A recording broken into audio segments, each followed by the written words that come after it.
kinetic energy of the nucleus. Okay. Yes. So first of all, you should keep in mind that this is many-body Hamiltonian. This is the kinetic energy term. This is potential energy term due to nuclei, Potential energy, yes. and this is Yes. the potential energy term due to electron-electron The interaction. electronic interaction, yes. Is it okay? Yes.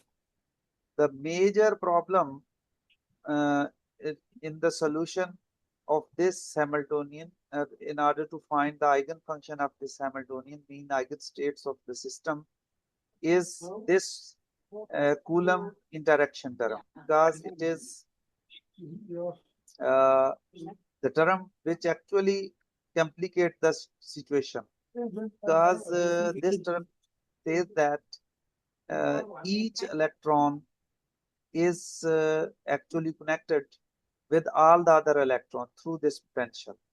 So this is actually the many body problem. Yes. So whenever we want to solve this equation, then there must be some procedure to handle with uh, this term. Okay, and how we can handle this term? This term can be handled if we are able to replace this many body term with some effective potential in such a way that all the effects of uh, all the many body effects should be included in the solution of this uh, uh, in the solutions of Potential this equation, Hamiltonian. this equation. Yes. So there are different methods which are actually uh, in the history will be used. For example, uh, there is uh, there is a method in which exact many body particle ground state wave function can be found as a configuration interaction. But this can only be solved for small systems. Also, in this configuration interaction, we want to solve the Slater determinants, but the computational effort scale exponentially with the size of the system, so it cannot be configuration interaction is not feasible for molecule or solids. Also, uh, if we want to calculate the excited state of the material, the computational effort again become very large for small system. This means that even for small system we cannot solve if we want to solve this Hamiltonian with the method configuration interaction. So there are approximate theories we are seeking uh, for the solution of this Hamiltonian, and in order to solve this Hamiltonian, almost all the approximation uh, methods concerned uh, are actually want to find the approximate Coulomb term. This is actually Coulomb term. This is actually Coulomb term. Yes. So we want to find the approximation for this. For this approximation, there is the first attempt that was Hartree-Fock approximation, Yes. Hartree approximation, and then after that, when a fermionic nature of electron is also included, then it become Hartree-Fock Hartree Fock. approximation. And there are different drawbacks of Hartree-Fock approximation, and as well as there are some advantages of Hartree-Fock approximation. But uh, specifically, uh, there are uh, other effects which are actually related to the uh, exchange effect as well as correlation effects. Because in Hartree-Fock approximation, we can include exchange effect, but we cannot include the correlation effects. So in order to simulate these correlation effects, Slater introduced a method which is called X-alpha method, in which the exchange potential is approximated with the help of this, and as a result, there would be some advantages and some disadvantages. But after uh, uh, there uh, there comes a modern density functional theory in which is based on Cohen-Sham equations, in which these exchange and correlation effects are included with the help of some potential, which is we usually call exchange correlation potential. So from this story, what we learned that actually, if we want to solve this equation, this Hamiltonian for approximate Coulomb term, then there would be something to introduce in the modern density functional theory, and that is actually the inclusion of uh, uh, exchange correlation potential. And exchange correlation effects, all the exchange correlation effects are included into the theory using this exchange correlation potential. And BH is the Hartree potential, which is sometimes called classical Coulomb interaction. And all the other correlation exchange effects are included in the system through EXC. And but in practical application, we actually do not know the exact functional form of V exchange correlation functional or a exchange correlation potential. So we have to make some approximations. And these approximations usually named as, the first approximation is named as local density approximation, usually called LDA. And in order to improve over LDA, we use GGA, meta GGA, or hybrid functional, etc. But in the end, we arrived at the conclusion that the whole many body effects cannot be fully included through the exchange correlation functional or exchange correlation potential through DFT. So we have to seek for some other method to incorporate these exchange and correlation effects. So it was proposed that a proper way of calculating single particle excitation energies or quasi-particle energies is provided by the green function theory. And what is green function theory?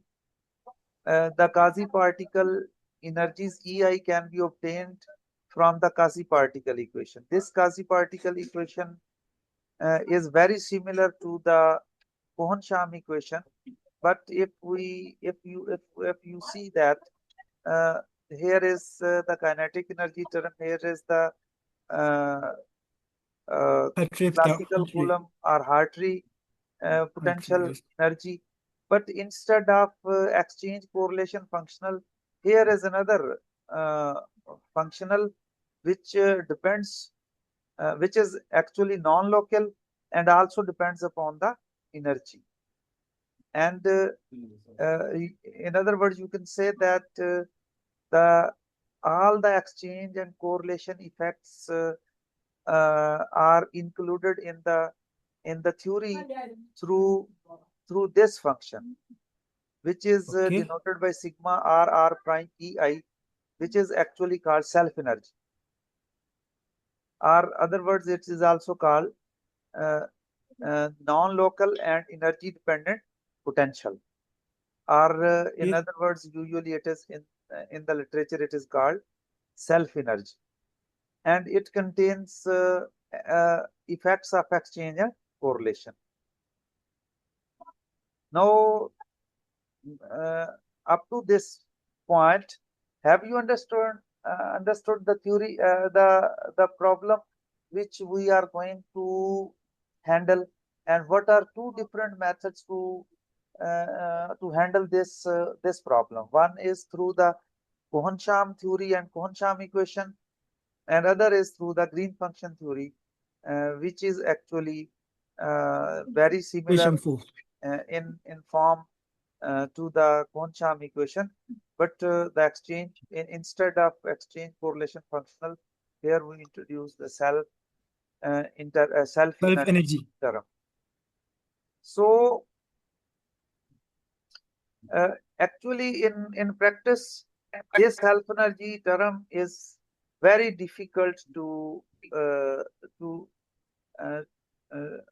estimate, or you could say to find.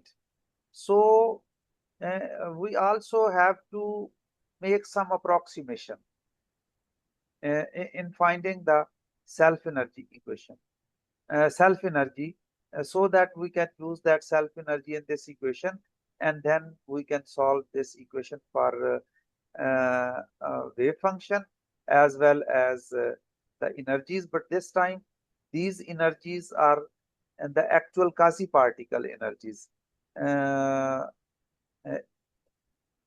But in case of this, these are not actually actual quasi-particle energies. These are Cohen-Sham energies are not equal. Actually, you can say that they have no physical meaning at all. But when we solve this equation number 4, then the solution of this equation are actually quasi-particle energies. What does this mean? This means that this is the actual energy which we want to find, because in case of actual many body system, these quasi-particle energies are directly related to the spectrum of the system. So what is GW approximation? GW approximation is actually the approximation which we use to calculate the self energy. So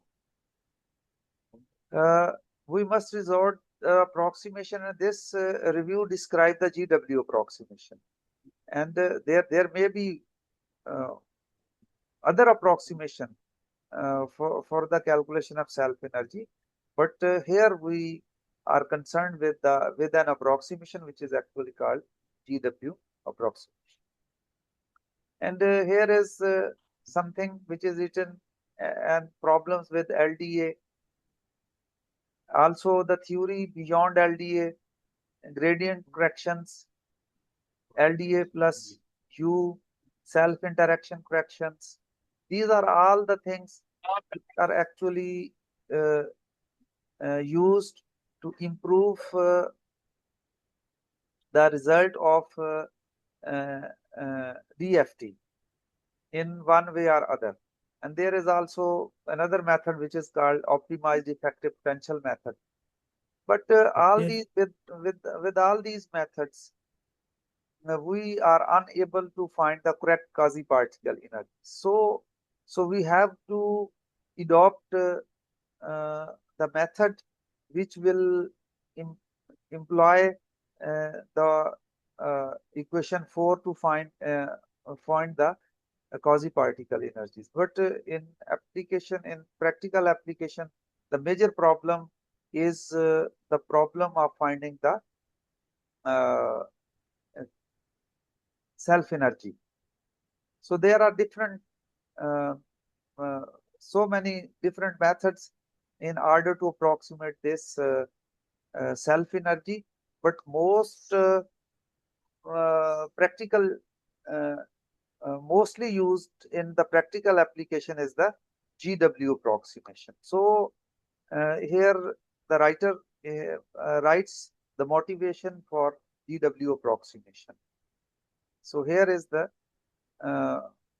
motivation for GW approximation, and here is the brief historical survey in order to find the GW approximation or self energy. And here is the theory to find the self energy. And here the author says that how we can study experimentally the electronic excitation spectrum of solid. And this in order to study the electronic excitation spectrum of the solid, we perform the photo emission experiment, where the photon of certain energy omega are used as projectile to knock out the electron. By measuring the kinetic energy of photo emitted electron along the certain direction k and using conservation of energy and momentum, the excitation spectrum Ek of the solid can be calculated. So this is the basic experimental method which actually used to find the uh, excitation states of many body electron system. So there would be a theory that should explain the spectrum of experimentally observed spectrum according to these photo emission experiment. And optical properties are also one of such properties which should be explained by the correctly explained by the theory. And there are some discrepancies in case of density functional theory, so we need an advanced theory for the calculation of those excited state of the material.